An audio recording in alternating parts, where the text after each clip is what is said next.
السلام علیکم، آپ دیکھ رہے ہیں سٹی 11 نیوز پاکستان HD خبر شامل کرتے ہیں ستیانہ بنگلہ سے۔ ہمارے ڈویژنل بیورو چیف تحسین حیدر رشید کی رپورٹ کے مطابق ستیانہ بنگلہ ریسٹ ہاؤس میں ڈپٹی کمشنر فیصل آباد ڈاکٹر علی شہزاد کی کھلی کچہری کا انعقاد۔ تفصیلات کے مطابق ستیانہ بنگلہ ریسٹ ہاؤس میں عوام کی سہولیات کے لیے کھلی کچہری کا انعقاد ہوا۔ ڈپٹی کمشنر ڈاکٹر علی شہزاد نے سائلین کی شکایات کو سنا اور فوری عمل درآمد کرنے کا حکم دیا۔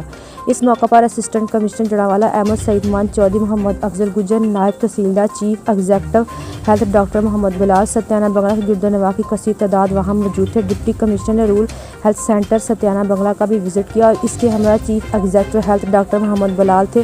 یہ سینٹر کی صفائی، ادویات اور عملے کو چیک کیا اور مریضوں کی شکایات سنی، فوری حل کرنے کی ہدایت جاری کی۔ ڈپٹی کمشنر ڈاکٹر علی شہزاد نے دیہی مرکزی محکمہ مال سرکل ستیانہ بنگلہ کو بھی چیک کیا اور ڈیوٹی پر موجود سرکل انچارج چودھری قاسم گجر۔ اس موقع پر اسسٹنٹ کمشنر جڑانوالہ احمد سعید مان چودھری، محمد افضل گجر، نائب تحصیلدار اور دفتر میں موجود سائلین کی شکایت کو سنا اور سائلین نے دیہی مرکز محکمہ مال ستیانہ بنگلہ کی کارکردگی کو سراہا۔ اس موقع پر ڈپٹی کمشنر ڈاکٹر علی شہزاد نے دیہی مرکزی محکمہ مال ستیانہ بنگلہ کو مزید بہتر کرنے کے لیے احکامات جاری کیے اور موزی علاقہ نے جامرہ روڈ 39 والی سڑک کو جلد شروع کرنے کا بھی مطالبہ کیا۔